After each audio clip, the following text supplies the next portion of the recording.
International education, the classrooms, the staff rooms, the lives built far from home. This is The Common Room. I'm Joshua Sussex. Let's talk.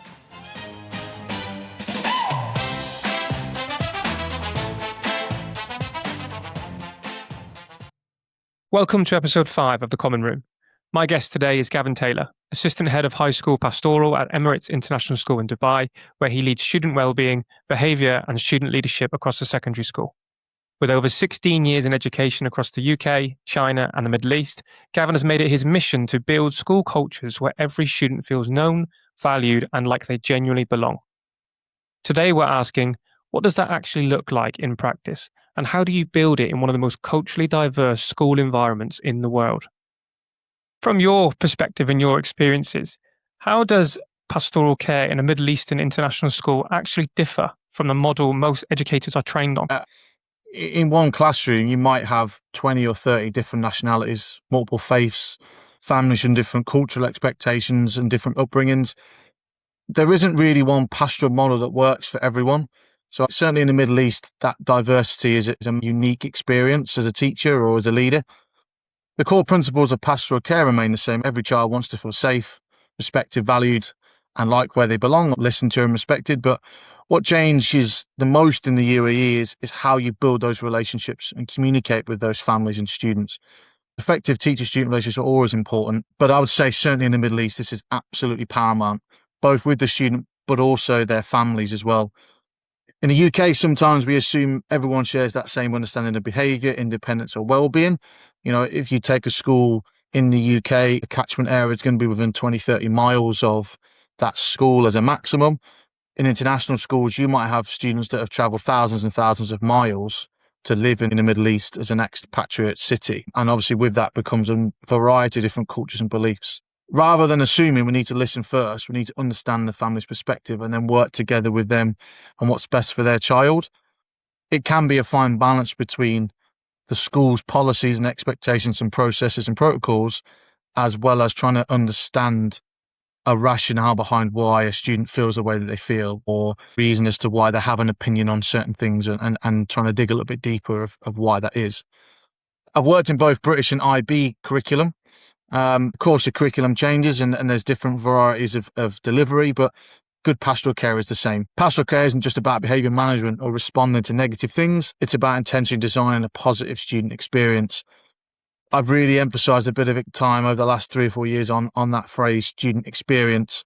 Things like strong house system, meaningful assemblies, student leadership, extracurricular activities, international trips, local trips, giving students opportunities outside the classroom. That's vital when it comes to building that foundation for strong pastoral care.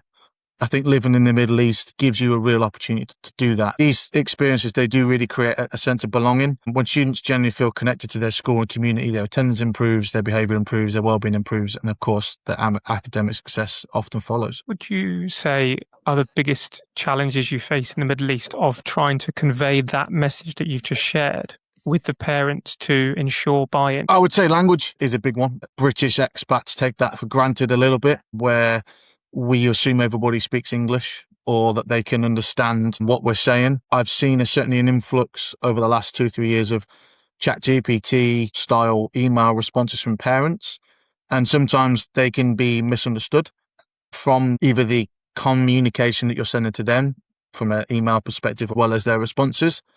I think that relationship building is paramount.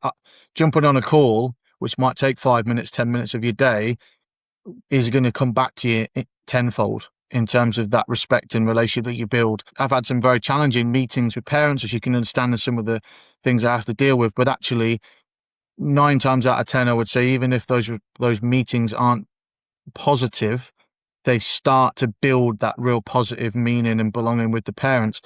Ultimately, parents, certainly in the Middle East, but across the world, they just want to know that you care about their child, and they want to know that you know who their child is.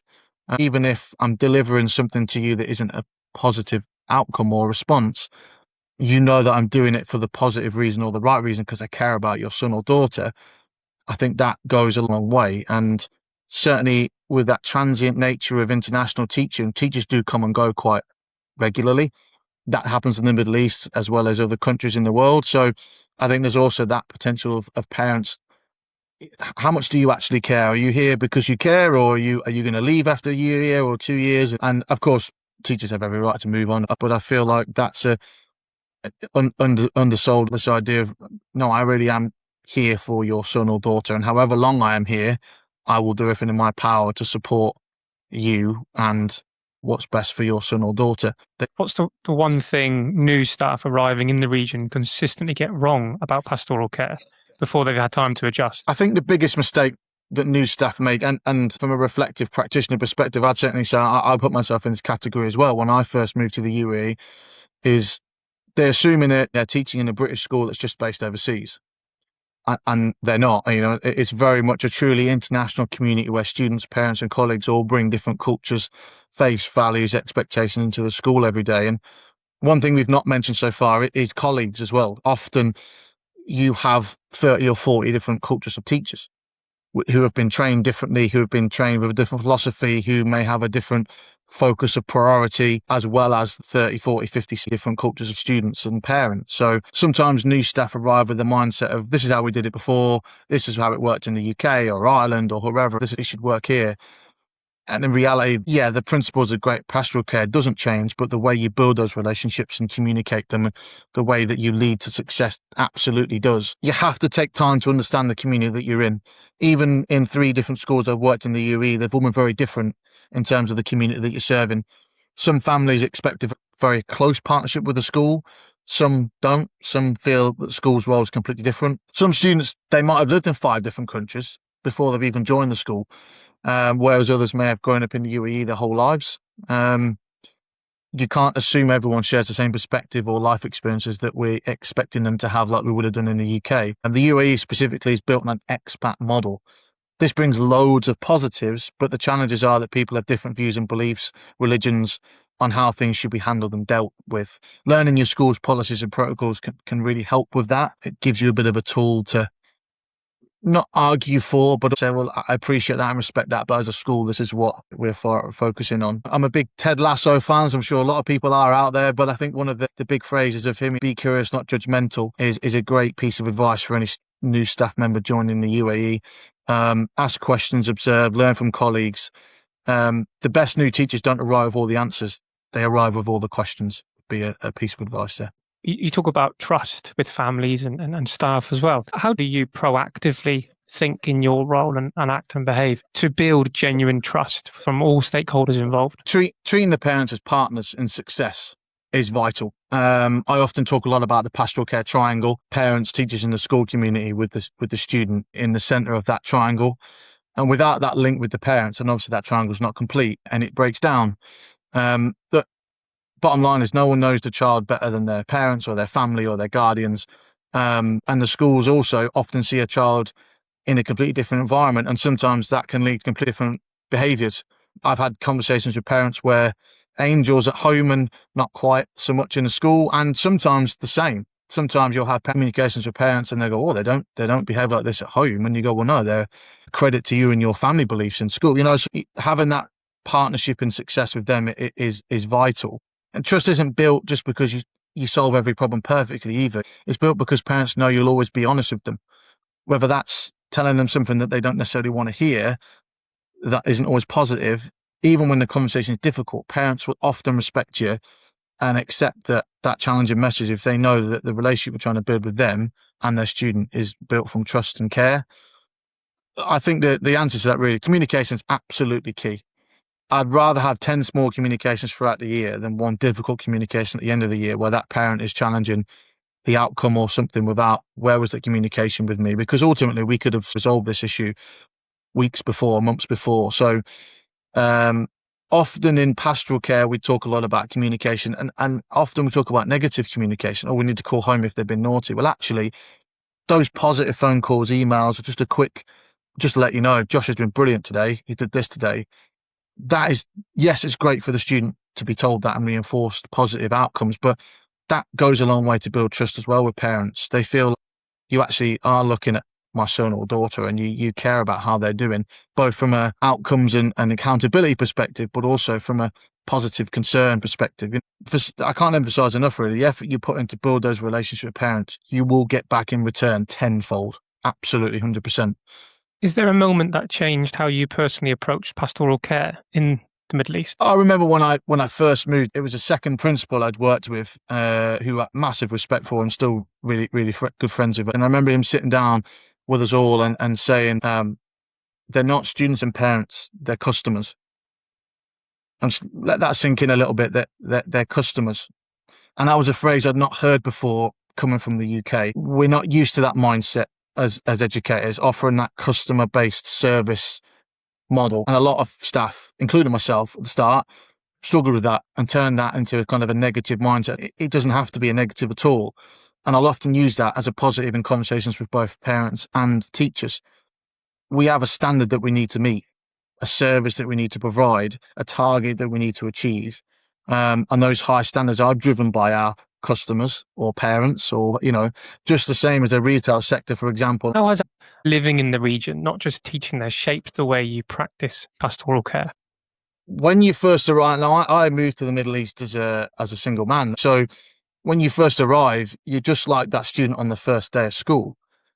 You're nervous. You're worried. You're thinking, am I going to make friends? Or is there people around that's going to have the same interests as me? And, what if I miss my family? Or what if, obviously they're anxious questions and they're anxious moments, but actually what it helps you do is it helps you understand every year that students have those same questions and concerns. And living in the UAE is a very transient city.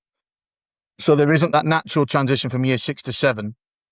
They're always going to be nervous for the first day. It's their first day in big school, etc., etc. But actually, you'd be surprised how many students and teachers have that feeling on the first day of school in any year group. One of the things I enjoy about being a senior leader now is in 2 weeks' time, I'll be at the airport meeting our new teachers as they come off the plane and remembering how I felt that feeling was. And that first time you go into your apartment and you're thinking, wow, and where do I live, and where's the nearest shop, and those types of experiences that you want to help others go through that you went through. As you mentioned, this is my 10th year international teaching. This is my 8th year in the UAE. I've built a life here now. I've made friends. I've settled in the community. I understand the culture.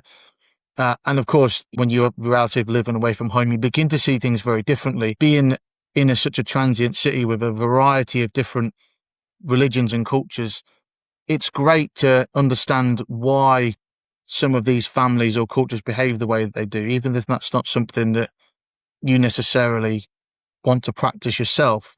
Obviously the UAE is an Islamic Muslim country, and when you look at some of the values that religion carries or follows, you have to respect it because it's a professional thing to do, but actually from a personal perspective, you look and you go, that's actually really nice. The 5 pillars of Islam, if you actually look at them, they're positive. They're meant to be there to to give charity, to give those that are in need, and to spend time during iftars and zuhurs with family and building those connections of. So I think it's kind of opened my eyes a little bit to the world, and fortunate enough to live abroad and be able to travel quite a lot. And then you take the best bits, the bits that you believe in, and you go, I like that bit. I don't quite like that bit, but I like this and I like that. And then it helps you shape yourself. If you move to the Middle East or anywhere else in the world, it's be open-minded, get involved in as much as you can from a local perspective, and learn and listen to people, and then take the bits that you think values you the most. And I think that certainly helped me from a personal perspective. It certainly helped me with my pastoral experience, speaking to families and understanding where they're coming from. I might not be a practicing Muslim, but I understand. I get what you mean by that, because I've seen that in action. I think from what you're saying is you've kind of really actively immersed yourself in the local culture and religion, and then that's benefited your understanding, which has then subsequently benefited you professionally. Absolutely. Brilliant. For an educator considering specialising in pastoral care in Dubai, what would you want them to know before they committed? Don't arrive believing you've got all the answers because you've been successful somewhere else. And I think that's good advice for anyone. And again, I look at my own experiences and think I probably made that mistake myself. I was in the UAE for 4 years, really enjoyed it, had an opportunity to move to China. I moved during COVID, so it was a bit of a challenging time, but I went over there I wouldn't say arrogantly, but maybe overly confident by thinking, okay, I enjoyed my experiences in the UAE. I'm going to be okay. And actually having a bit of a shock because the culture is completely different and the food is different and the language is different and the things that you know, but actually when you live it and breathe it, unless you actually go, I need to just see how the first few weeks go and lean on other people, that can become difficult. And I think if I had my time again, and I would probably do that a little bit more. So that would be a good piece of advice. International schools are incredibly diverse. Every community, school and country is different. So spend your first few months just listening. Learn from your colleagues, learn from your students, and learn from your parents. I think the more you understand the community you're in, I'm talking more from a school perspective, but also the region, the better your decisions are, both from a personal perspective and also the pastoral outcomes that you want to go through. I suppose my final piece of advice there would be that as senior leaders, of course, data has a place, and we can often use data to drive success and drive change, drive impact. Of course we can, and we should do that. But sometimes getting some qualitative data and qualitative feedback and opinions from parents is vital too, and that can often show success. You know, if you've created a culture where students feel safe, valued, challenged, and connected, then you've built the foundation of something that can then be built upon, and that can lead to high quality teaching and learning, more academic outcomes. You know, great pastoral care isn't about having the best systems. It's about creating a school where every child feels like they belong. So the final question I want to ask you is, hypothetically, you're leaving this job in August and someone's coming in to replace you. What would be your advice to that person to be successful in your role as a pastoral leader in Dubai? First off, you're in a privileged position because you're being asked to look after the students. And I think a lot of teachers that I know of, aspiring leaders, often will say to me, I really want to step up the ladder, but I don't want to lose that connection with the students. Often as you progress into leadership, whether that's middle or senior, it often leads to less interaction with students. But I think as a pastoral leader, you still get best of both. So I think you're in a privileged position. So don't take that for granted. We don't just support students when they're struggling. We have the opportunity to create an environment that they can thrive upon. And I think that's one of the reasons why I'm so passionate about pastoral care and student experience. When all these things come together, you really can create powerful things. You know, students don't just attend school to be in classes. They feel like they belong there. They feel like it's one of the most protective factors. I want to go to school because I feel like this is my home and this is where I belong. And we talked a bit earlier about that feeling of coming off the plane, whether you're a teacher for the first time or a student for the first time, it's exactly the same. And your opportunity as a pastoral leader is to create that sense of home, that sense of belonging, that sense of community. And I think that needs to be something that you constantly remember or not forget. If you were coming into that opportunity, relationship building is absolutely paramount, both with students, family, and relationships with teachers as well. The variations of their backgrounds and their thoughts, of course they matter, but ultimately they don't matter if you are there for the same reason that the parents want you to be there, which is to enjoy the positives and successes together. As SLT in my school, we run school tours for prospective parents. One of my favourite parts of the tour that we run is we've got a big poster of where all of the students have gone after they leave from the different countries that they go to. And I'm always looking at that and go, it's incredible that some of those students have been there since pre-K and they've stayed with the school all the way through to the end. And they've now gone to Japan or Korea or the USA or the UK.